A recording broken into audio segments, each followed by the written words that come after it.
سورہ محمد جو کہ قرآن مجید کی 47ویں صورت ہے اور 26ویں پارے کی یہ دوسری صورت ہے۔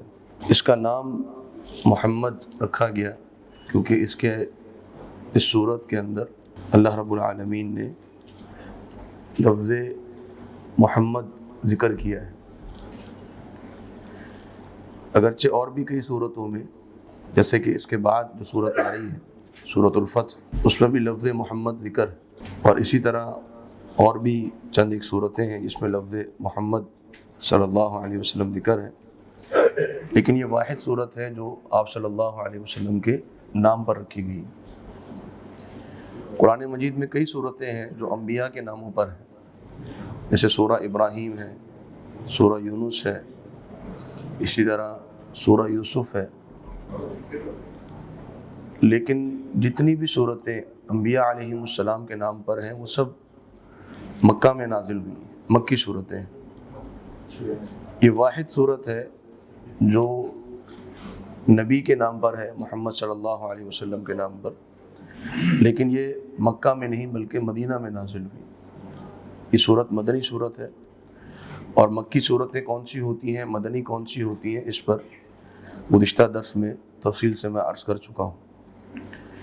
اس صورت کے حوالے سے علماء نے ذکر کیا ہے کہ یہ مدینہ میں جو پہلی صورتیں نازل ہوئیں نبی صلی اللہ علیہ وسلم کے اوپر، ان میں سے یہ ایک صورت ہے۔ اور اس کا پس منظر کیا ہے، یہ صورت کیوں نازل کی گئی، کیا وجوہات تھی؟ اس صورت میں آپ جب پڑھیں گے انشاءاللہ تو اس کی جو ترجمہ و تفسیر سے آپ کو اندازہ ہوگا کہ اللہ رب العالمین نے اس صورت کے اندر زیادہ تر جہاد کا ذکر فرمایا ہے، جہاد، قتال، اسی لیے اس صورت کا ایک نام جو ہے وہ القتال بھی ہے۔ اس کا ایک نام محمد ہے اور ایک نام القتال۔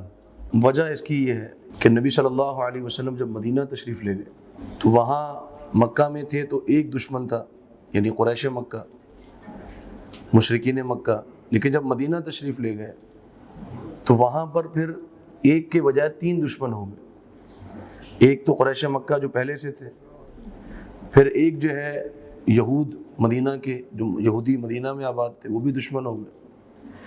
پھر تیسری قوم وجود میں آئی جو سب سے خطرناک تھی، اور وہ تھے منافقین۔ یہ جو آستین کا سانپ جن کو بولتے ہیں، کہ یہ اندر رہتے ہوئے مسلمانوں کے خلاف سازشیں کرتے تھے، اور صحابہ دھوکہ کھا جاتے تھے کہ بھائی یہ مسلمان ہے، نماز پڑھتا ہے، کلمہ پڑھتا ہے، مسلمان ہے، جو بات یہ کر رہا ہوگا وہ صحیح ہوگی۔ اور یہ سب سے جو خطرناک دشمن ہوتا ہے وہ ہوتا ہے جو آپ کے ساتھ موجود ہے۔ تو یہ 3 دشمن تھے۔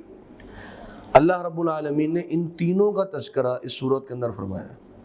سب سے پہلے مشرکین کا ذکر کیا، پھر یہودیوں کا ذکر کیا، اور پھر منافقین کا ذکر کیا۔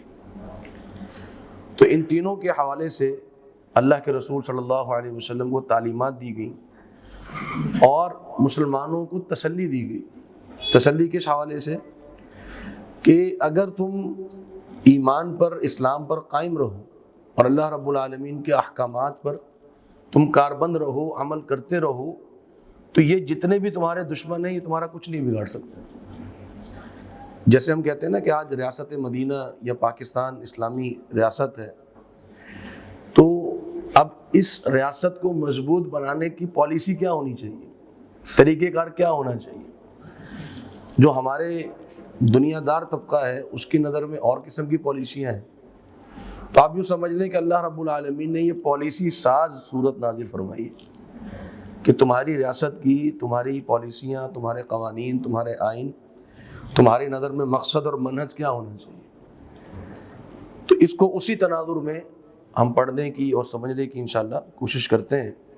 تو اس صورت کا آغاز اللہ رب العالمین نے فرمایا، بسم اللہ الرحمن الرحیم، شروع کرتے ہیں اللہ کے نام سے جو بہت رحم کرنے والا، بہت بڑا مہربان اور بہت رحم کرنے والا ہے۔ الذین کفروا، الذین وہ لوگ، کفروا جنہوں نے کفر کیا، وصدوا اور انہوں نے روک دیا، عن سبیل اللہ اللہ کے راستے سے، اضل اللہ نے گم کر دیا، اعمالہم، ان کے اعمال کو۔ یہ اللہ رب العالمین نے دو باتیں ذکر کر کے اس کا انجام ذکر کیا۔ دو باتیں کون سی؟ ایک بات یہ کہ وہ لوگ جنہوں نے کفر کیا چاہے وہ مسلمانوں کے خلاف سازش کرتے ہوں یا نہ کرتے ہوں، اور دوسری بات صدوا عن سبیل اللہ، وہ لوگ جنہوں نے اللہ رب العالمین کے راستے سے روکا، یعنی وہ مسلمانوں کے خلاف سازشیں کرتے ہیں۔ اب روکنے کے مختلف طریقے ہو سکتے ہیں۔ روکنے کا ایک طریقہ یہ ہو سکتا ہے کہ اسلام کے خلاف پروپیگنڈا کیا جائے، جیسے مشرکین مکہ نے کیا۔ نبی صلی اللہ علیہ وسلم کو معاذ اللہ شاعر، کاہن، نجومی، جادوگر، مختلف قسم کے الفاظ کہے۔ آج اسلام کے اوپر بھی اسی قسم کے دھبے لگائے جاتے ہیں کہ جی یہ تو تشدد پسند ہے، یہ تو قدامت پسند ہیں، بیکورڈ لوگ ہیں، دنیا کا ان کو پتہ نہیں ہے، دنیا کی ترقی کے راستے میں رکاوٹ ہے۔ مختلف قسم کی باتیں اسلام اور مسلمانوں کے حوالے سے کی جاتی ہیں۔ تو ایک تو یہ کہ منفی پروپیگنڈا کیا جائے، دوسرا کیا ہے کہ تشدد کا راستہ اپنایا جائے، یعنی مسلمانوں پر تشدد کیا جائے، جیسا کہ صحابہ کرام پر تشدد ہوا، اور باقاعدہ جنگ کے ذریعے سے اور پاور کے ذریعے سے، اسلحے کے ذریعے سے اسلام کا راستہ روکنے کی کوشش کی گئی۔ تو یہ مختلف ذرائع ہو سکتے ہیں۔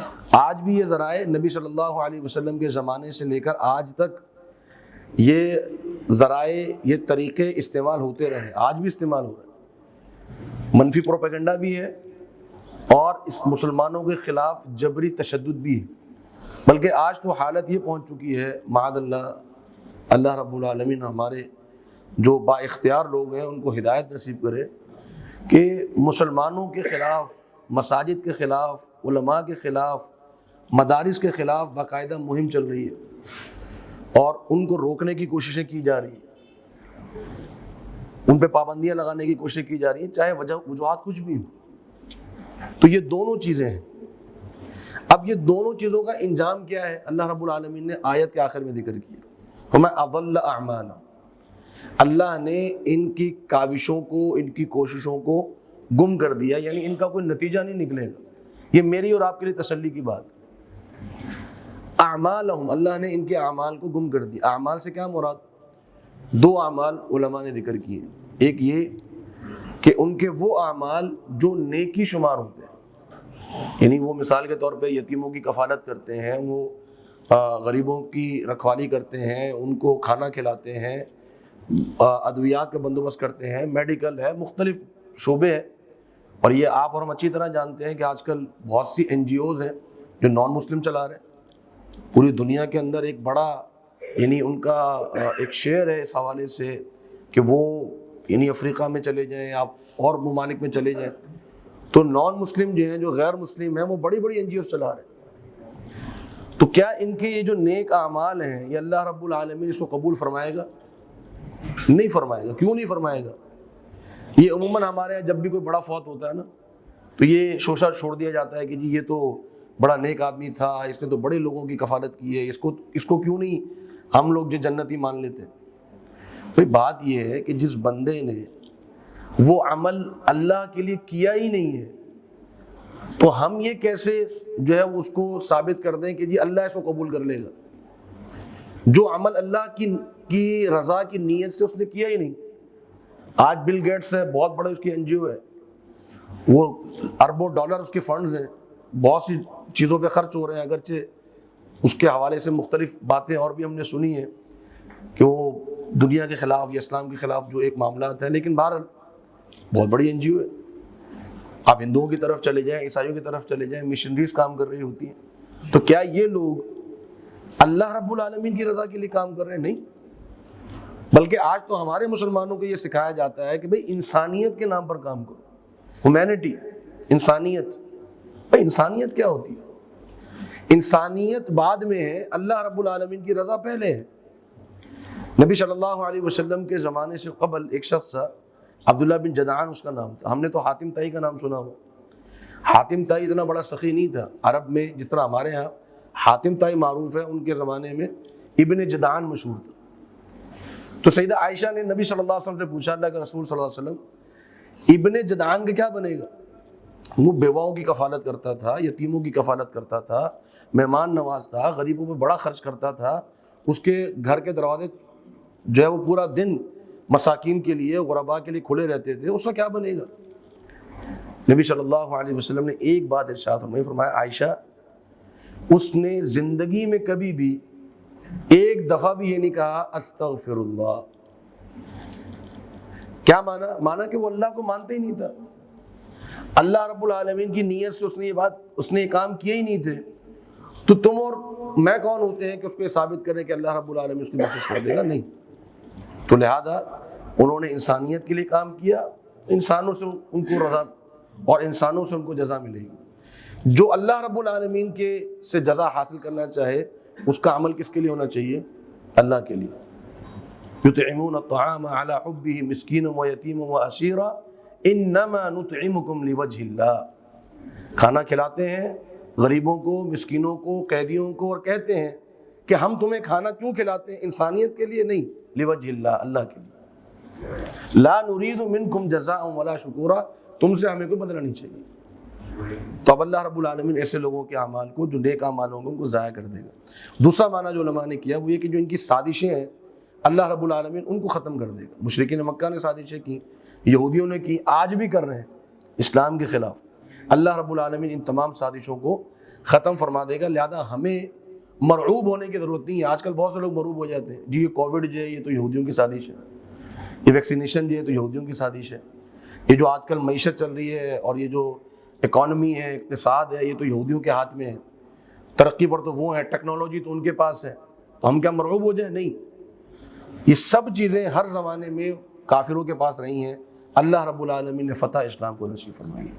تو اضل اعمالہم، یہ نتیجہ اللہ تعالیٰ نے ذکر کر دیا۔ اب اس کے مقابلے میں دوسری جماعت کا اللہ تعالیٰ نے آگے ذکر فرمایا والذین آمنوا، اور وہ لوگ جو ایمان لائے، وعملوا الصالحات، اور انہوں نے نیک اعمال کیے، وآمنوا، اور وہ ایمان لائے، بما، اس چیز پر، نزل، جو نازل کی گئی ہے، علی محمد، محمد صلی اللہ علیہ وسلم پر، وہو، اور وہ چیز، الحق، وہی حق ہے، من ربہم، ان کے رب کی جانب سے، کفر عنہم، معاف کر دیا اللہ نے ان سے، سیئاتہم، ان کے گناہوں کو، واصلح، اور اللہ نے درست کر دیا، بالہم، ان کے احوال کو، ان کے معاملات کو۔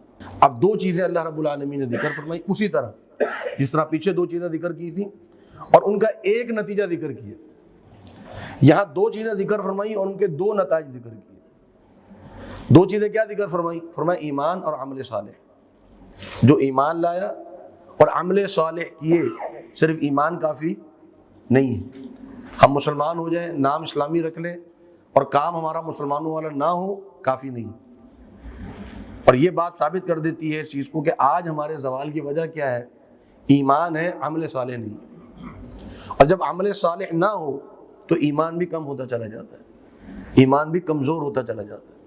تو ایمان اور عمل صالح، اور ایمان کے اندر خاص طور پہ ایک بات جو اللہ رب العالمین نے یہاں پر ذکر فرمائی، فوکس کیا اس کے اوپر، مجھے اور آپ کو اس پر توجہ دلائی، وہ کیا ہے؟ وآمنوا بما نزل علی محمد صلی اللہ علیہ وسلم، کہ ایمان لائے کس پر؟ اس چیز پر، اس کتاب پر جو محمد صلی اللہ علیہ وسلم پر نازل ہوئی۔ اب سوال یہ پیدا ہوتا ہے کہ جو پہلے ایمان ذکر کیا تھا، کیا اس ایمان کے اندر قرآن مجید پر ایمان شامل نہیں تھا؟ شامل ہے بھائی، کوئی مسلمان ہو ہی نہیں سکتا جب تک قرآن مجید پر ایمان نہ لائے، تو اب الگ سے اس کو کیوں ذکر کیا؟ آمنوا بما نزل علی محمد، توجہ دلانے کے لیے اس بات کی طرف کہ تمہاری ایمانیات میں جو نتیجہ آگے نکل رہا ہے، جو دو نتائج اللہ رب العالمین نے ذکر کیے ہیں، اس کا دار و مدار وہ ڈیپینڈ کرتا ہے اس قرآن مجید پر صحیح طور پہ ایمان لانے پر، جو آج ہم نے چھوڑ دیا۔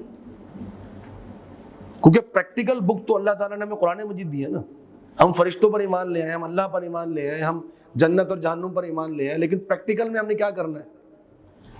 پریکٹیکل کرنے کے لیے یا پریکٹیکل مسلم بنانے کے لیے آپ کو ڈائریکشنز کہاں سے ملیں گی، تعلیمات کہاں سے ملیں گی؟ وہ قرآن مجید سے ملیں گی۔ اس لیے الگ سے اس کا ذکر کیا۔ اور یہاں پر ایک جو ہے وہ شبہ بھی زائل کر دیا اللہ رب العالمین نے، وہ یہ کہ کسی کے ذہن میں یہ بات آ سکتی ہے کہ بھئی ایمان اور عمل صالح تو یہودیوں کا بھی ہو سکتا ہے، ایمان اور عمل صالح تو عیسائیوں کا بھی ہو سکتا ہے۔ فرمایا کہ نہیں، ایمان وہ کام آئے گا جو اس قرآن پر اور جو نبی صلی اللہ علیہ وسلم پر نازل کیا گیا. بس بات ختم. اب ہم یہ ثابت کرنے پر تل جائیں کہ جی اہل کتاب بھی مسلمان ہیں، عیسائی بھی مسلمان ہیں، یہودی بھی مسلمان ہیں. آج ہمارے ہاں یہ کانسیپٹ بنتا چلا جا رہا ہے. بہت سے لوگ یہ باتیں کرتے ہیں کہ جی وہ تو اہل کتاب ہے، کافر تھوڑی ہیں، عیسائی کافر تھوڑی ہیں، یہودی کافر تھوڑی ہیں. بھائی کافر ہیں، کس نے کہا کافر نہیں؟ اللہ رب العالمین نے کافر قرار دیے قرآن مجید کے اندر. فرمایا لقد کفر الذین قالوا ان اللہ هو المسیح ابن مریم. جو بندہ یہ بات کہتا ہے کہ مسیح نعوذ باللہ وہ اللہ کا بیٹا ہے، وہ کافر ہے. لقد کفر الذین قالوا ان اللہ ثالث ثلاثہ. کفر کیا ان لوگوں نے جو کہتے ہیں اللہ تین کا تیسرا ہے. ٹرینٹی کا عقیدہ، تثلیث کا عقیدہ جس بندے کا ہو وہ کافر ہے. ہاں تھوڑا سا فرق اللہ تعالیٰ نے احکامات میں کیا اہل کتاب کا اور دیگر کا. تو یہ دو باتیں ذکر فرمائیں اور دو نتائج کا ذکر کر دیا. فرمایا کفر عنہم سیئاتہم، گناہ اللہ تعالیٰ معاف کر دے گا. واصلح بالہم، اللہ تعالیٰ احوال درست کر دے گا. بال کا جو لفظ ہوتا ہے اس کے کئی معنی علماء نے کیے ہیں، لیکن اس کا صحیح معنی یہاں پر آیت کی روشنی میں وہ کیا ہے کہ اللہ رب العالمین میرے اور آپ کے دنیاوی معاملات کو درست کر دے گا. ضرورت اس بات کی ہے کہ اللہ رب العالمین کے اس قرآن مجید پر ایمان لایا جائے، حلال کو حلال سمجھا جائے، حرام کو حرام سمجھا جائے، گناہ کو گناہ سمجھا جائے، نیکی کو نیکی سمجھی جائے، سنت کو سنت سمجھا جائے، بدعت کو بدعت سمجھا جائے، ایمان کو ایمان سمجھا جائے، کفر کو کفر سمجھا جائے. شریعت کو اہمیت دیں گے، اللہ رب العالمین میرے اور آپ کے دنیاوی معاملات کو درست کر دے گا. ہم جہاں دنیا کو سامنے رکھتے ہوئے اسلام پر کمپرومائز کر جاتے ہیں نا، یہاں مسئلہ خراب ہو جاتا ہے کہ بھائی چل ہی نہیں سکتے جب تک ہمارے بزنس کے اندر حرام چیز نہیں آئے گی، ہم تو کام کر ہی نہیں سکتے. جب تک سود پہ کام نہیں کریں گے تو کام ہی نہیں چلے گا. جب تک 2 نمبر پروڈکٹ ہم نہیں دیں گے تو کام ہی نہیں چلے گا. جب تک ہم جو ہے وہ لین دین کے اندر تھوڑی بہت اونچ نیچ نہیں کریں گے تو ہمارے پروفٹ ہی نہیں بنے گا. تو یہ چیزیں پھر جی فیشن ہمارے گھروں کے اندر، بے پردگی، پھر جو ہے وہ موسیقی، ڈرامے، 10 چیزیں آج ہماری زندگی کے اندر شامل ہو چکی ہیں. ذالک، یہ اس لیے ہے کہ بِأَنَّ الَّذِينَ كَفَرُوا، کہ بے شک وہ لوگ جنہوں نے کفر کیا، اتبعوا، وہ فالو کرتے ہیں، پیروی کرتے ہیں، الباطل، باطل کی، وہ باطل کی پیروی کرتے ہیں. وَأَنَّ الَّذِينَ آمَنُوا، اور بے شک وہ لوگ جو ایمان لائے، اتبعوا، انہوں نے پیروی کی ہے، الحق، حق کی. اب باطل اور حق یہ دو الگ الگ چیزیں اللہ تعالیٰ نے ذکر کر دی. معیار کیا ہے حق کا؟ فرمایا من ربہم، حق وہ ہے جو اللہ کی طرف سے، اور باطل وہ ہے جو انسان خود بنا لیتا ہے دین کے مقابلے میں. اللہ رب العالمین نے ہمیں ایک نظام دیا، نظام حکومت، ہم اس کے مقابلے میں دوسرا نظام حکومت لائیں گے، وہ باطل ہے. اللہ رب العالمین نے ہمیں دیا ایک نظام معیشت، اس کے مقابلے میں ہم دوسرا نظام لے کر آئیں گے، وہ باطل ہے. اللہ رب العالمین نے ہمیں دیا ایک نظام تعلیم، اس کے مقابلے میں ہم دوسرا نظام لے کر آئیں گے، وہ باطل ہے. تو جو بھی نظام ہوگا جو اللہ رب العالمین کے نظام کے مخالف ہوگا وہ باطل. تو حق کیا ہے؟ حق وہ ہے جو اللہ رب العالمین کی جانب سے ہے، بس. اور اس بنیاد پر اللہ تعالیٰ نے ان دونوں کے درمیان فرق کیا. فرمایا کذالک، اسی طرح، یضرب اللہ، بیان کرتا ہے اللہ تعالیٰ، للناس، لوگوں کے لیے، امثالہم، ان کی حالات کو. یہ حالات کا فرق اللہ تعالیٰ نے ہمارے سامنے بیان کر دیا. اب یہ پہلا جو قوم تھی کافروں کی، اس کے متعلق مختصر ذکر کیا. ان کے ساتھ ہمارا رویہ کیسے ہونا چاہیے وہ اگلی آیت میں اللہ تعالیٰ نے بیان کیا. فرمایا فَإِذَا لَقِيتُمْ، پس جب تم ملو، الَّذِينَ كَفَرُوا، ان لوگوں سے جنہوں نے کفر کیا، فَضَرْبَ الرِّقَابِ، تو گردنوں پر مارنا ہے، حتیٰ، یہاں تک کہ، اذا، جب، اثخنتموہم، تم خوب قتل کر دو ان کو، فشدوا الوثاق، تو پھر ان کو باندھ دو سختی کے ساتھ. فاما، پھر اس کے بعد، منن، احسان کر دو، بعد، اس کے بعد، واما، اور یا، فداء، فدیہ لے کر آزاد کر دو، حتیٰ، یہاں تک کہ، تضع الحرب، رکھ دے لڑائی، اوزارہا، اپنے اسلحے کو، اپنے ہتھیاروں کو. ذالک، یہی بات ہے، ولو یشاء اللہ، اور اگر اللہ چاہتا، لانتصر، تو اللہ انتقام لے لیتا، منہم، ان سے، ولیکن، اور لیکن، لیبلوا، اللہ آزماتا ہے تاکہ آزمائے اللہ، بعضکم تمہارے بعض لوگوں کو ببعض بعض کے ذریعے سے، والذین قتلوا اور وہ لوگ جو قتل کر دیے گئے، شہید کر دیے گئے، فی سبیل اللہ اللہ کے راستے میں، فلن یضل پس ہرگز بھی گم نہیں کرے گا یا گمراہ نہیں کرے گا اعمالہم ان کے اعمال کو۔ اب یہ ایک طویل آیت اللہ رب العالمین نے کافروں کے ساتھ ہمارے رویے کے متعلق ذکر فرمائی۔ پہلے فرمایا کہ جب کافروں سے ملو تو گردنوں پر مارنا ہے۔ یہاں یہ بات ذہن میں رکھیں کہ اس سے یہ مراد نہیں ہے کہ کہیں پر بھی ملو، تم گلی میں نظر آ جائے کافر تو اس کی گردن اڑا دو، یہ مراد نہیں ہے۔ مراد ہے کہ جب میدان جنگ میں مقابلہ ہو، ویسے تو جب کافر کے ساتھ ملنا ہے تو اس کے ساتھ رویہ ایسا رکھنا ہے جو نبی صلی اللہ علیہ وسلم نے مشرکین مکہ کے ساتھ رکھا تھا۔ ابو جہل، ابو لہب، اس جیسے جو لوگ تھے ان کے ساتھ نبی صلی اللہ علیہ وسلم کا رویہ ایسا تھا کہ اللہ رب العالمین نے قرآن مجید میں آیت نازل فرما دی کہ انک لعلی خلق عظیم، کہ آپ تو اعلیٰ ترین اخلاق پر ہیں۔ اب یہ اعلیٰ ترین اخلاق جو ہیں یہ نبی صلی اللہ علیہ وسلم کے کن کے لیے تھے؟ کافروں کے لیے بھی تھے۔ تو یہ مراد ہے، یعنی اپنے رویے سے، اپنے معاملات سے، اپنے طریقہ کار سے کافروں کے اوپر ایک اچھا امپریشن ڈالنا ہے کہ مسلمان یوں ہوتا ہے، اسلام یہ سکھاتا ہے۔ لیکن اگر کافر جو ہیں وہ میدان جنگ میں آ جائیں پھر پیچھے نہیں ہٹنا، پھر راہ فرار اختیار نہیں کرنی ہے۔ اور یہ آیت جو ہے وہ جہاد کے متعلق ہے۔ جہاد یہ جیسا کہ میں نے ذکر کیا کہ یہ مدینہ کے شروع کی آیات ہیں، اور اللہ رب العالمین نے سب سے پہلے جہاد کے متعلق جو آیت نازل فرمائی تھی وہ فرمائی تھی سورۃ الحج کے اندر۔ پھر اللہ رب العالمین نے یہ آیت نازل فرمائی سورہ محمد کے اندر۔ اس وقت تک، جب تک یہ آیت نازل ہوئی تھی، اس وقت تک مسلمانوں کی اور کفار مکہ کی جنگ نہیں ہوئی تھی۔ اس آیت کے بعد جو پہلا معرکہ ہوا وہ غزوہ بدر کا معرکہ تھا، اس وقت تک جنگ نہیں ہوئی تھی۔ اس کے بعد پھر اللہ رب العالمین نے چند آیات نازل فرمائی جو کہ سورۃ البقرہ میں ہے، اور پھر سب سے تفصیلی صورت جو اللہ رب العالمین نے جہاد کے متعلق نازل فرمائی ہے وہ دو صورتیں ہیں، ایک سورۃ الانفال اور ایک سورہ التوبہ۔ یہ وہ آیات ہیں، یہ وہ صورتیں ہیں جن میں اللہ رب العالمین نے دین اسلام کے ایک بہت بڑا ستون، ایک اصل اصول جہاد، اس کو ذکر کیا ہے۔ آج ہم مغربی میڈیا کے رعب میں آ کر جہاد کے بالکل انکاری ہو چکے ہیں۔ نہیں جی جہاد ہم تو بس اچھے طریقے سے رہنا چاہتے ہیں، نہیں، جہاد دین اسلام کا ستون ہے، اور اگر جہاد نہ ہو تو دین اسلام خطرے میں ہے۔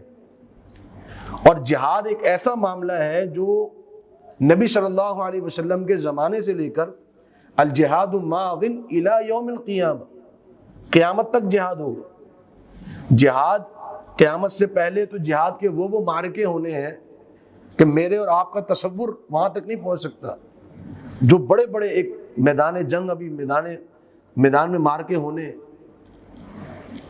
یا عیسائیوں سے ہونا ہے، پھر یہودیوں سے ہونا ہے، دجال سے لڑنا ہے، تو یہ سارے معرکے ہونے ہیں۔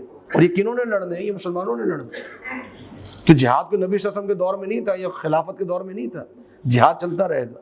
یہ الگ بات ہے کہ ہمارے بعض مسلمان غلط فہمی کا شکار ہو کر اپنے مسلمانوں کو قتل کرنے کو جہاد سمجھ بیٹھے۔ یہ جہاد نہیں، اپنے مسلمان کو قتل کرنا، بلکہ مسلمان ریاست میں رہنے والے کافر کو قتل کرنا، یہ بھی جہاد نہیں۔ بلکہ نبی صلی اللہ علیہ وسلم کو فرمان ہے کہ اگر کوئی شخص کسی ایسے کافر کو جو اسلامی ریاست میں رہتا ہو امن کے ساتھ، اس کو اگر قتل کر دے، من قتل معاہدن، جو معاہد کو قتل کر دے، یعنی جو اسلامی ریاست میں امن و امان سے رہ رہا ہے، کافر ہے، اس کو اگر قتل کر دے، فرمایا لم یرح رائحۃ الجنہ، وہ جنت کی خوشبو بھی نہیں پائے گا۔ یہ معاملہ خطرناک ہے۔ ہاں جہاد کیا ہے؟ جہاد دفاعی بھی ہے، جہاد اقدامی بھی ہے، مختلف صورتیں ہیں۔ آج کون سا جہاد چل رہا ہے، کون سا جہاد صحیح ہے، کون سا غلط ہے، یہ ایک علماء کی طویل بحثیں ہیں۔ لیکن یہ بات ذہن میں رکھنی چاہیے کہ چند لوگوں کی غلطی کی وجہ سے ہم جہاد کا انکار نہیں کر سکتے۔ جہاد موجود ہے، اور جہاد کا بہت اجر ہے۔ جہاد کا اتنا اجر جو نبی صلی اللہ علیہ وسلم نے بیان فرمایا، غازی کا کتنا اجر ہے، شہید کا کتنا اجر ہے، سارے معاملات نبی صلی اللہ علیہ وسلم نے احادیث کے اندر بیان فرمایا۔ یہ آیت آپ کے سامنے جو بھی ہم نے پڑھی کہ جب میدان جنگ میں جاؤ اور کافر تمہارے سامنے ہو تو پھر نشانہ ایسا لگاؤ سیدھا گردن پہ لگے جائے، سیدھا گردن کے الفاظ فرمایا، فضرب الرقاب، اور میں بازو اور ٹانگیں نہیں توڑنی ہے، گردن اڑانی ہے اس کو۔ کیوں اڑانی ہے؟ کیونکہ جب کافر مرے گا تو کفار پر رعب پڑے گا، اور جب کافروں پر رعب پڑے گا تو پھر اسلام پھیلنا شروع ہو جائے گا، لوگ مسلمانوں کی مخالفت، دین اسلام کی مخالفت کرنا کم کر دیں گے۔ تو فرمایا حتی اذا اثخنتموہم، جب تم قتل کر دو اور یہ لوگ بالکل تمہارے سامنے ڈہ جائیں، شکست خوردہ ہو جائیں، پھر اب بلا وجہ قتل نہیں کرنا، اب کیا کرنا ہے؟ فشد الوثاق، فشد الوثاق، پھر تم نے ان کو بیڑیاں پہنا دینی ہے، ان کو تم نے باندھ لینا ہے، قیدی کر لینا ہے۔ اب قید کرنے کے بعد پھر کیا کرنا ہے؟ پھر قتل کر دو؟ نہیں، فرمایا پھر دو چیزیں تمہارے پاس، فَإِمَّا مَنًّا بَعْدُ، یا تو احسان کر کے چھوڑ دو، احسان کر کے چھوڑ دو، وَإِمَّا فِدَاء، یا فدیہ لے کے چھوڑ دو۔ یہ دو کام تم نے کرنے ہیں، قیدیوں کے ساتھ تم نے اچھا سلوک کرنا ہے، مَنًّا بَعْدُ، احسان کرنا ہے ان کے ساتھ، اچھے طریقے سے رکھنا ہے۔ اور کئی کفار ایسے تھے جو قیدی بنا کر لائے گئے، اور احادیث میں آتا ہے کہ صحابہ کرام کو اپنے گھروں پہ کھانا نصیب نہیں ہوتا تھا، ان قیدیوں کو مسجد کے اندر کھانا نصیب ہوتا تھا، کافر تھے۔ اتنا احسان کیا نبی صلی اللہ علیہ وسلم نے، اور وہ سارے کے سارے مسلمان ہو گئے۔ کئی واقعات سیرت کے اندر، ایک واقعہ سیدہ جویریہ کے تعلق سے آتا ہے کہ ایک ان کے بنو مستلق ان کا قبیلہ تھا، ان سے جنگ ہوئی، تو اس کے بعد جو ہے وہ قیدی بنا کر لائے گئے، ان میں سیدہ جویریہ بھی تھی، اس وقت کافر تھی، مسلمان ہوئی، کسی صحابی کے پاس تھی وہ۔ یہ لونڈی اور غلام کا جو تصور ہے اس پر پھر کبھی بات ہوگی کہ یہ اس کے حوالے سے بھی اسلام پر اعتراضات کیے جاتے ہیں، لیکن بہرحال وہ کسی کافر کے پاس تھی، نبی صلی اللہ علیہ وسلم نے ان کو خریدا، آزاد کیا، نکاح کر لیا۔ اب صحابہ کے علم میں آئی کہ جی ایک عورت، ایک خاتون بنو مستلق کی، جن سے ہماری جنگ ہوئی ہے، ہمارے بندے بھی شہید ہوئے، ان کے بھی مرے، پھر ہم نے قیدی بنا لیا، اب ان کی خاتون سے نبی صلی اللہ علیہ وسلم نے نکاح کر لیا۔ تو سب صحابہ نے اپنے قیدیوں کو آزاد کر دیا کہ ہم نبی صلی اللہ علیہ وسلم کے سسرالیوں کو قیدی نہیں بنا سکتے، آزاد کر دیا۔ جتنے قیدی آزاد ہوئے سب نے اسلام قبول کر لیا۔ تو یہ معاملہ سیرت کے اندر موجود ہے، فَإِمَّا مَنًّا بَعْدُ وَإِمَّا فِدَاءَ حَتَّى تَضَعَ الْحَرْبُ أَوْزَارَهَا، یہاں تک کہ جنگ ختم ہو جائے اور ہتھیار رکھ دیے جائیں۔ اب ایک اہم بات اللہ تعالیٰ نے ذکر فرمائی کہ وَلَوْ يَشَاءُ اللَّهُ لَانتَصَرَ مِنْهُمْ، اللہ رب العالمین چاہتا تو اللہ تعالیٰ خود انتقام لے لیتا۔ یہ کفار مکہ کیا ہیں؟ کچھ بھی نہیں تھے، آج کل کے کافر کچھ بھی نہیں تھے۔ جو کافر پہلے دوروں میں ادھر ہیں، ایک قوم عاد بسا کرتی تھی جس کا آپ نے واقعہ پچھلے پڑھا، اللہ رب العالمین لمحے میں تباہ برباد کر دیا۔ قوم سمود بسا کرتی تھی، اللہ رب العالمین چاہتا تو خود انتقام لے لیتا، لیکن فرمایا کہ نہیں، اللہ کی حکمت یہ نہیں۔ اللہ کی حکمت کیا ہے؟ لِيَبْلُوَ بَعْضَكُمْ بِبَعْضٍ، تمہارا امتحان، تمہاری آزمائش ہے، تم اس آزمائش پر پورا اترتے ہو یا نہیں۔ اور جو آزمائش پر پورا اترے، جہاد میں شہید کر دیے گئے، اللہ رب العالمین ان کے اعمال کو ضائع نہیں کرے گا۔ کیا کرے گا اللہ تعالیٰ؟ میں سَيَهْدِيهِمْ، اللہ رب العالمین ان کی رہنمائی فرمائے گا، وَيُصْلِحُ بَالَهُمْ، اور ان کے حالات کو درست کر دے گا۔ اب وہ تو قتل ہو گیا تو اللہ تعالیٰ رہنمائی کیسے کرے گا؟ قتل ہونے کے بعد کیا رہنمائی؟ یہاں یہ سوال پیدا ہونا چاہیے کہ بھئی ایک شخص شہید ہو گیا، اللہ رب العالمین فرما رہے ہیں کہ میں اس کو ہدایت دے دوں گا۔ اب شہادت کے بعد کون سی ہدایت؟ اس کا معنی یہ ہے کہ اللہ رب العالمین اس کو قبر کے اندر اور قیامت کے دن اللہ رب العالمین اس کو ہدایت نصیب کر دے گا۔ اور یہ ہدایت بہت اہم ہے، یعنی انسان قبر کے اندر ہو اور منکر نکیر سوال پوچھنے آ جائیں اور انسان جواب ہی نہ دے سکے، یہ معنی ہے اللہ رب العالمین ان کو ہدایت دے دے گا، وَيُصْلِحُ بَالَهُمْ، ان کے احوال کو درست کر دے گا، یعنی ان کی قبر کو جنت کا باغ بنا دے گا، جنت کی کھڑکی کھول دی جائے گی، جنت کا کفن ان کو نصیب ہو جائے گا۔ یہ سارے معاملات ان کے ساتھ ہوں گے۔ پھر آگے کیا ہوگا؟ فرمایا وَيُدْخِلُهُمُ الْجَنَّةَ، اللہ رب العالمین انہیں جنت میں داخل کرے گا، عرفہا، جس کو اللہ نے پہچان کرا دیا ہے، لہم، ان کے لیے، عرفہ کا معنی انٹروڈیوس کرا دیا اللہ تعالیٰ نے، تعارف کرا دیا اللہ تعالیٰ نے، ان کو پہلے سے بتا دیا کہ جنت کیا ہے۔ ایک معنی تو یہ ہے، بعض علماء نے اس کا معنی جو حدیث کی روشنی میں کیا ہے وہ یہ ہے کہ نبی صلی اللہ علیہ وسلم کا فرمان ہے، صحیح بخاری کے اندر آتا ہے، آپ صلی اللہ علیہ وسلم نے فرمایا کہ جب مسلمان اہل ایمان جب جہنم سے باہر نکلیں گے تو اللہ رب العالمین جنت میں داخل ہونے سے پہلے انہیں ایک پل کے اوپر روک دے گا. ایک پل آئے گا, ایک ہے پل صراط, وہ پل وہ ہے جو جہنم کے اوپر بنا ہوا, وہ مراد نہیں ہے. ایک پل ہے جو جہنم اور جنت کے درمیان بنا ہوا, اس کو قنطرہ بولتے ہیں عربی کے اندر. اللہ رب العالمین اہل ایمان کو, جنتیوں کو اس پل پر روک دے گا. اور پھر فرمایا کہ اگر اہل ایمان کے آپس میں ایک دوسرے کے ساتھ کوئی معاملات ہوں گے, کوئی ظلم کے معاملات ہوں گے, کسی نے کسی کے اوپر ظلم کیا ہوگا, کچھ ایسے معاملات ہوں گے, یا آپس میں کوئی اختلافات ہوں گے, اللہ رب العالمین وہاں سارے اختلافات ان کے ختم فرما دے گا, آپس میں ان کو بھائی بھائی بنا دے گا جنتیوں کو, جنت میں داخل ہونے سے پہلے. جب سب راضی ہو جائیں گے تو پھر اللہ رب العالمین انہیں حکم دے گا جنت میں داخل ہونے کی. صحیح بخاری کے حدیث ہے. فرمایا جب وہ جنت میں داخل ہوں گے تو فرمایا اللہ کی قسم, اس ذات کی قسم جس کے ہاتھ میں میری جان ہے, آج تم میں سے کسی شخص کو اپنے گھر کا پتہ اتنا معلوم نہیں ہے جتنا اس جنتی کو جنت میں اپنے گھر کا معلوم ہوگا. حالانکہ پہلی دفعہ جا رہا ہے, لیکن اس کو پتہ ہوا کہ میں نے جنت میں کہاں جانا. اس کے لیے انتظامات موجود ہوں گے, سواریاں موجود ہوں گی, خدام موجود ہوں گے جو اس کا استقبال کریں گے, اس کو اپنے گھر لے کے جائیں گے. یہ معنی ہے عرفہ, اللہ رب العالمین ان کے لیے ان کی پہچان کرا دے گا.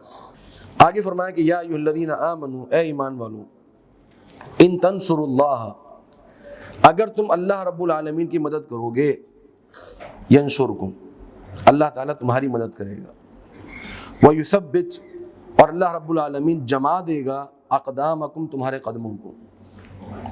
یا ایھا الذین آمنوا, یہ جو لفظ ہے نا یا ایھا الذین آمنوا, یہ قرآن مجید میں 27 مقامات پر آیا ہے.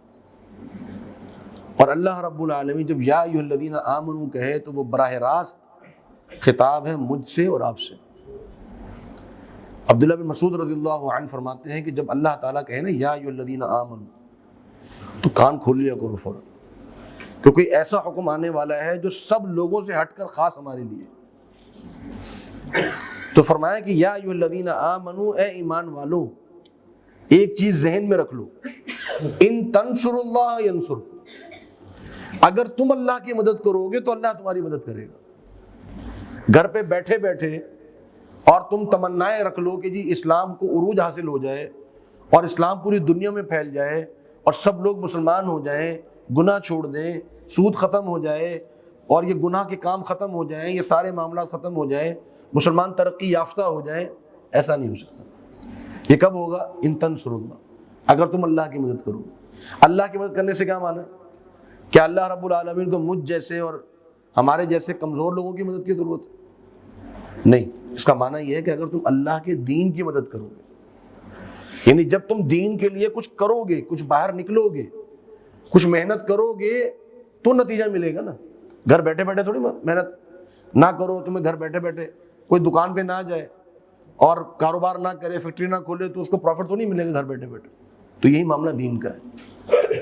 ہم نے دین چھوڑ دیا ہے. میں ایک بات کر رہا ہوں تھوڑی, کہ ہم نے دین چھوڑ دیا ہے ایک مخصوص طبقے کے اوپر, کہ جی دین کی تو تبلیغ کرنی ہے علماء نے بس, یہ دین کا دعوت دینی علماء نے بس. نہیں, یہ ہر ایک کے لیے. یا ایھا الذین آمنوا میں کیا صرف علماء شامل ہیں؟ یا ایھا الذین آمنوا میں کیا صرف مجاہدین شامل ہیں؟ نہیں, یا ایھا الذین آمنوا میں آپ بھی ہیں, آپ بھی ہیں, آپ بھی ہیں, آپ بھی ہیں, میں بھی ہوں, سب شامل ہیں. تو فرمایا ان تنصروا اللہ, اگر تم اللہ کی مدد کرو گے, ینصرکم, اللہ تمہاری مدد کرے گا. یہ بات ذہن میں رکھو, گھر بیٹھے بیٹھے حالات تبدیل نہیں ہوتے ہیں. اور پھر اگر تم اللہ کی مدد کرو گے تو یثبت اقدامکم, اللہ تعالیٰ تمہارے قدموں کو ثابت کر دے گا. آگے فرمایا والذین کفروا, اور وہ لوگ جنہوں نے کفر کیا, فتعص لہم, تعص کہتے ہیں لڑکھڑا کر کسی گڑھے میں گر جانا.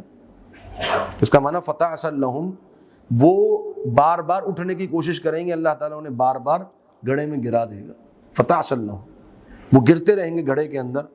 وَأَضَلَّ أَعْمَالَهُمْ, اور اللہ رب العالمین ان کے اعمال کو ضائع کر دے گا. یہ کوشش کرتے رہیں گے. اور آپ یقین مانیے ہم اسلام کی تبلیغ کے لیے اتنی محنت نہیں کرتے ہیں جتنا اسلام کو روکنے کے لیے کافر محنت کرتے ہیں. اور ہم اسلام کی تبلیغ کے لیے اتنا خرچ نہیں کرتے ہیں جتنا اسلام کو روکنے کے لیے کافر خرچ کرتے ہیں. یہ جتنے بڑے بڑے ذرائع ہیں, یہ جو فلمیں بنائی جا رہی ہیں, اور یہ جو جنگوں پہ خرچ کیا جا رہا ہے، جو اسلحے بنائے جا رہے ہیں، یہ جو بڑی بڑی کمپنیز ہیں جو فحاشی پھیلا رہی ہیں، یہ سب کے مقاصد کیا ہیں؟ کبھی ذہن میں لا کے دیکھیں اس چیز کو. کتنے بڑے بڑے گروہ ہیں، کتنے بڑے بڑے ادارے ہیں. آپ صرف انڈیا کی مثال لے لیں. پاکستان جو اسلام کے نام پر بنا ہے، اس کو روکنے کے لیے انڈیا کتنا خرچ کرتا ہے؟ اتنا خرچ وہ شاید اپنے انڈیا کی اکانومی پہ نہیں کرتا ہوگا. اس کے مقابلے میں مسلمان کیا خرچ کر رہے ہیں؟ ایک اسلامی ریاست اسلام کے ناطے پر اسلام کے اوپر کتنا خرچ کرتی ہے؟ نہیں خرچ کرتی. ایک کافر ریاست اسلام کے خلاف اسلام کو روکنے کے لیے کتنا خرچ کرتی ہے آپ کے سامنے. تو پھر نتیجہ تو نہیں کہ حق میں نکلے گا نا. ہم یہ سوچیں کہ جی خرچ وہ زیادہ کریں اور بول بالا اسلام کا ہو، یہ نہیں ہو سکتا. محنت زیادہ وہ کریں اور نتائج ہمارے حق میں نکلیں، یہ نہیں ہو سکتا. تو جب تک ہماری محنت اس درجے پر نہیں پہنچے گی، اس وقت تک نتائج ہمیں حاصل نہیں ہوں گے. اور آخری آیت آج کی، اس کو پڑھ کے ہم آج کا درس ختم کرتے ہیں. فرمایا ذالک، یہ جو اللہ رب العالمین نے ان کا نتیجہ بیان کیا، فتعسل لہم، کہ یہ بار بار اٹھیں گے، بار بار گریں گے، ان کی سازشیں ناکام ہوں گی. یہ کیوں ہے؟ فرمایا ذالک، یہ اس لیے ہے، بِأَنَّهُمْ، کہ بے شک یہ لوگ، کریہو، انہوں نے ناپسند کیا ہے، ما انزل اللہ، اس چیز کو جو اللہ نے نازل کیا. یعنی اس وحی کو، اس قرآن کو، اس شریعت کو جو اللہ رب العالمین نے نازل کی ہے، اس کو یہ ناپسند کرتے ہیں. تو اس کی بنیاد پر، اس کی وجہ سے اللہ رب العالمین نے دنیا کے اندر ان کے لیے کامیابی نہیں لکھی. یہ محنت کرتے رہیں گے، کوشش کرتے رہیں گے، نتیجہ یہ نکلے گا جو صحیح حدیث کے اندر آیا. نبی صلی اللہ علیہ وسلم نے فرمایا کہ دنیا کا کوئی کچا گھر ہو یا پکا گھر ہو، وہاں اسلام پہنچے گا. یہ لوگ جو مرضی کوشش کرتے رہیں، اسلام نے قائم ہونا ہے، اسلام نے پہنچنا ہے، اسلام کا بول بالا ہونا ہے. ہم دیکھیں یا نہ دیکھیں، ہماری نظروں کے سامنے یہ منظر آئے یا نہ آئے، ہمارا ایمان ہے کہ ایک وقت آئے گا اس دنیا میں سوائے مسلمان کے کوئی نہیں ہوگا. چاہے جتنے لوگ، جتنی محنتیں، جتنا خرچہ کر لیں اس کے اوپر. یہ کیوں ہے؟ فرمایا کہ جو اللہ نے نازل کیا، اللہ اس کو پورا کر کے رہے گا. اور یہ لوگ ناپسند کرتے ہیں، اور ناپسند کرنے کی وجہ سے ہوا کیا؟ فَأَحْبَطَ أَعْمَالَهُمْ، اللہ رب العالمین نے ان کے اعمال کو ضائع کر دیا. احبط، ضائع کر دیا، اعمالہم، ان کے اعمال کو. یہاں ایک اور بات بہت ضروری ہم مسلمانوں کے لیے بھی ہے. یہ آیت اللہ رب العالمین نے صرف کافروں کے لیے نازل نہیں فرمائی ہے، یہ میرے لیے اور آپ کے لیے بھی آیت. اللہ رب العالمین نے شریعت میں جو نازل کر دیا ہے، شریعت میں جو نازل کر دیا ہے، میرا اس پر عمل ہو یا نہ ہو، اس کو ناپسند کرنے کا اختیار میرے پاس نہیں. اس کو ناپسند کرنے کا اختیار میرے پاس نہیں. میں اگر اس چیز پر عمل نہیں کر پا رہا ہوں الگ بات، لیکن میں اس کا مذاق اڑاؤں یا میں اس کو ناپسند کروں یا میں اس سے نفرت کروں، یہ چیز اللہ رب العالمین کو پسند نہیں. اللہ رب العالمین نے جو نظام تجارت بنا دیا، میں تاجر ہوں یا نہ ہوں، مجھے وہ نظام، اس کی مخالفت یا اس کو ناپسند کرنے کا اختیار میرے پاس نہیں. ایک شخص جو ہے، مثال کے طور پہ ایک مثال دیتا ہوں، وہ داڑھی رکھے یا نہ رکھے، یہ اس کا عمل، لیکن داڑھی کے اوپر تنقید کرنا یا داڑھی کو نفرت کا نشانہ بنانا، یہ ایک ایسا عمل ہے کہ جس کی وجہ سے اس کے سارے اعمال ضائع ہو جائیں گے. ایک عورت پردہ کرتی ہے یا نہیں کرتی، یہ اس کا اپنا عمل. گناہ تو انسان سے ہوتی ہے نا، عورت بے پردہ گھوم رہی ہے تو گناہ کر رہی ہے. لیکن اگر وہ پردے کو نشانہ بنائے تنقید کا اور کہے کہ جی یہ تو چیز ایسی ہے اور ویسی ہے اور یہ اور وہ ہے، اس کے سارے اعمال ضائع ہو جائیں گے. تو اللہ رب العالمین کی طرف سے نازل کردہ کوئی بھی چیز ہو، میں اس پر عمل پیرا ہوں یا نہ ہوں، میری اپنی استطاعت، میرے اپنے معاملات، لیکن اس کو نفرت، اس کو ناپسندیدگی کی نگاہ سے دیکھنا، یہ میرے باقی ساری نمازیں، روزے، زکوٰۃ، حج سب کو ضائع کر دیں. لہذا جو چیز حدیث میں آ جائے، یہ بات بھی ذہن میں رکھیں، جو چیز حدیث میں آ جائے، جو چیز قرآن میں آ جائے، اس کو اختیار کرنا، اس پر عمل کرنا، یہ ہم پر لازم ہے. اور اگر ہم نہ کر سکے تو کم از کم ہم اس سے نفرت نہ کریں، اس کو تنقید کا نشانہ نہ بنائیں. اسی پر آج کا درس ہم اپنا ختم کرتے ہیں. اللہ رب العالمین سے دعا گو ہے کہ اللہ تعالیٰ جو بھی ہم نے پڑھا ہے اس کو سمجھنے کی اور عمل کرنے کی توفیق عطا فرمائے۔ وآخر دعوانا ان الحمد للہ رب العالمین۔